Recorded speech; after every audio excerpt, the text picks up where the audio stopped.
आज हम लोग इंग्लिश अल्फ़ाबेट पर आधारित जो रीजनिंग में प्रश्न आते हैं उसको पढ़ेंगे और इसका यूज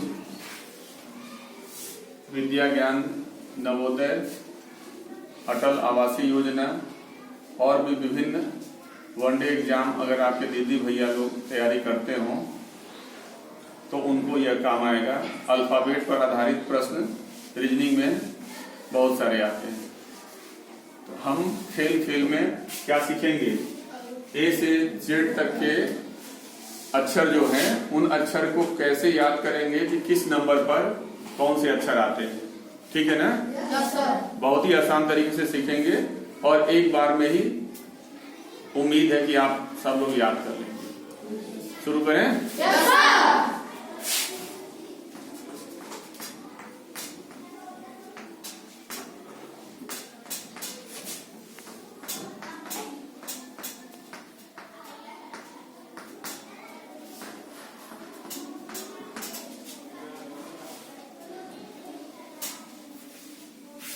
चलिए शुरू करते हैं। सबसे पहले अल्फाबेट कहां से कहां तक होता है? A से Z तक। ए से Z जेड तक। बहुत ही आसान है। ए किस नंबर पे आता है? 1 और जेड 26। दो का तो सबको तैयार होगा क्योंकि ये पहला है और ये क्या है? अंतिम। क्या है? अंतिम। अगर इसको हम दो भागों में बांट दें, क्योंकि यह सम संख्या है ना, इसको दो भागों में बांटेंगे तो एक भाग कितने का होगा? 13।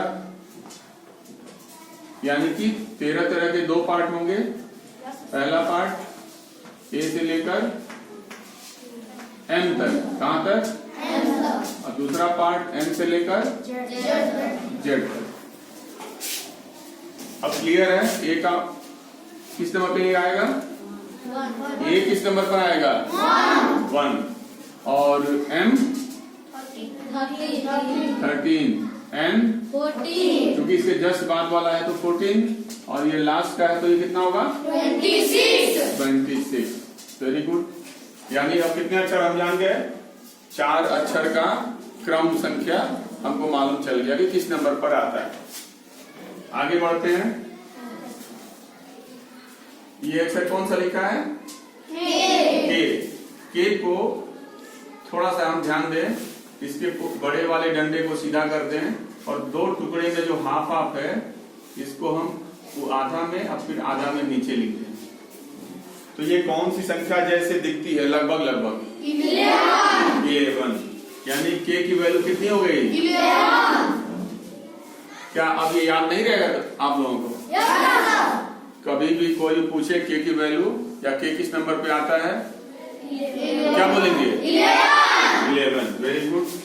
नेक्स्ट, ये क्या लिखा है? एफ को अगर मिला दिया जाए किस नंबर पे आता है? ये 6। यानी कि एफ जो है 6 नंबर पे आता है। क्लियर? Yes, sir. नेक्स्ट,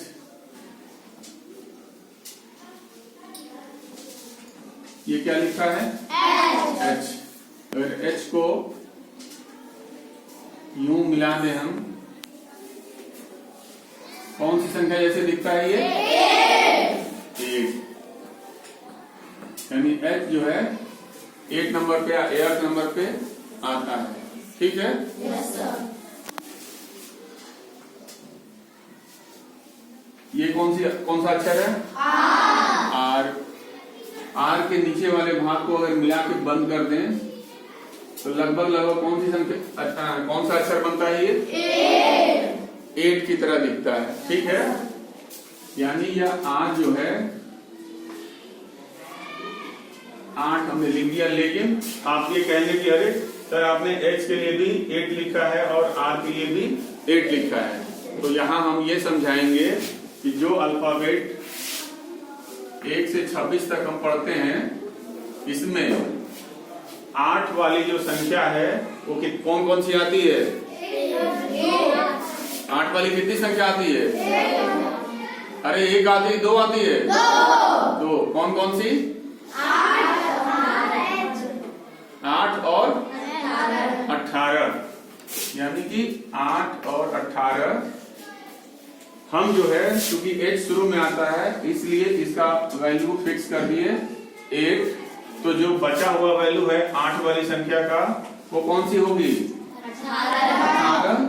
और 8 चूंकि लास्ट में आता है इसलिए हमको आसानी से याद भी रहेगा कि चूंकि h शुरू में है इसका 8 और r लगभग लास्ट में आता है तो इसकी वैल्यू कितनी होगी? 18, यानी 18वें नंबर पे आएगा। नेक्स्ट, ये कौन सा अक्षर है? आई। अगर इसके ऊपर वाले भाग को हम मिला दें तो लगभग कौन सी संख्या जैसे दिखता है? 9। यानी आई जो है वो हो गया 9। याद रहेगा ये? Yes sir. ये कौन सा अक्षर है? एस। अगर एस के ऊपर वाले भाग को ऐसे मिला दें दोनों आपस में तो ये संख्या कौन सी बनती है? 9। लेकिन यहां भी एक बात है कि हमने 9 का प्रयोग कर लिया है तो दोबारा 9 कैसे आ जाएगा? बात है कि नहीं है? Yes sir. तो इसके लिए भी फिर वही नियम कि हम 1 से 26 तक 9 वाली संख्या कितनी पढ़ते हैं? 2। कौन कौन सी? 9 और 19। यानी कि 9 और 19 अगर है, अगर हमको क्रम बताना है तो चूंकि आई हमारा अल्फाबेट में शुरू में आता है इसलिए आई का क्रमांक कितना हो जाएगा?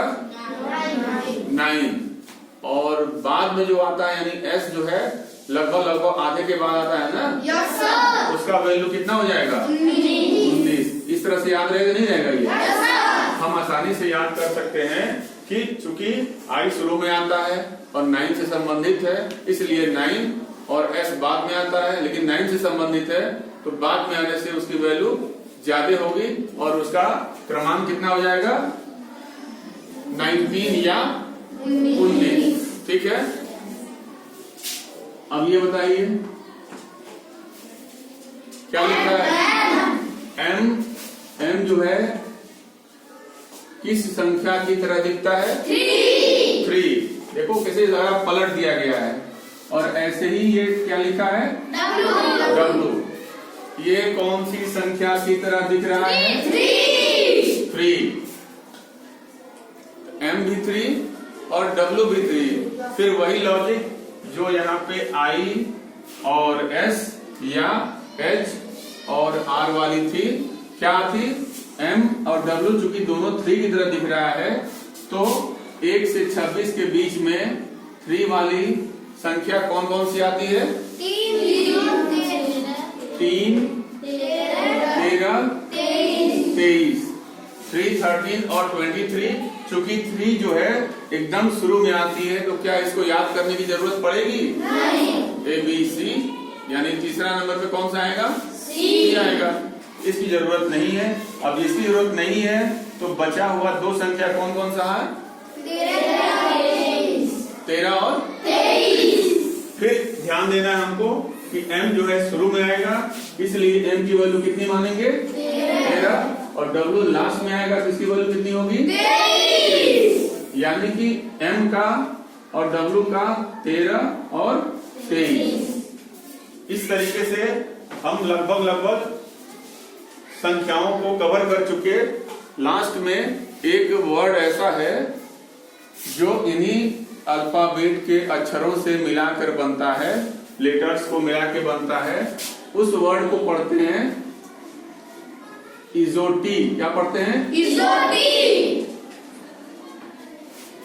अगर इसको हम याद कर लें तो इनके पहले और बाद वाले अक्षर यानी लगभग 10 अक्षर और अपने आप में ये जो 5 अक्षर हैं इनको मिला के 15 अक्षर का जो क्रमांक है हम आसानी से याद कर सकते हैं। ठीक है। तो और इसकी खासियत भी ये है कि ई से शुरू होकर जिस क्रम में अगर है तो ये सारे अक्षर क्रमांक जो जिस नंबर पे भी आते हैं वो 5-5 की अंतराल पर हैं। कितने अंतराल पर? 5 यानी कि ई हमारा अगर शुरू में पता है किस नंबर पे आता है? 5 A B C D E 5वें नंबर पे। किस नंबर पे? 5 तो अगला जो है 5 के अंतराल पे कितना होगा? 10। फिर ओ की वैल्यू कितनी होगी? 15 पी की 20 और वाई की 25 25। यानी 5 तो ये हमारा तैयार हो गया, और फिर इसके पहले वाला और इसके बाद वाला, फिर इसके पहले वाला, इसके बाद वाला, फिर इसके पहले वाला, इसके बाद वाला, फिर इसके पहले वाला, इसके बाद वाला, फिर इसके पहले वाला और इसके बाद वाला। यानी 5 ये और इनके अगल बगल वाले 10, टोटल कितने अच्छा कवर होंगे? 15। और बाकी देखो यहाँ पे जितने सारे हैं हमारा के है, आई है, एस है, एफ है, एच है, आर है, एम है, डब्ल्यू है। यानी एक बार अगर इसको हम देख लें तो हमारे 1 से 26 तक, यानी ए से जेड तक जितने भी अक्षर हैं उनका क्रमांक आसानी से याद हो जाएगा, और आने वाले एग्जाम में जो रीजनिंग के अल्फाबेट पर आधारित होते हैं हम उनको आसानी से इस संख्याओं के स्थान को, इन अक्षरों के जो भी प्लेस वैल्यू है या क्रमांक है, इन पर आधारित प्रश्नों को खूब आसानी से कर सकते हैं। ठीक है? Yes sir. ओके।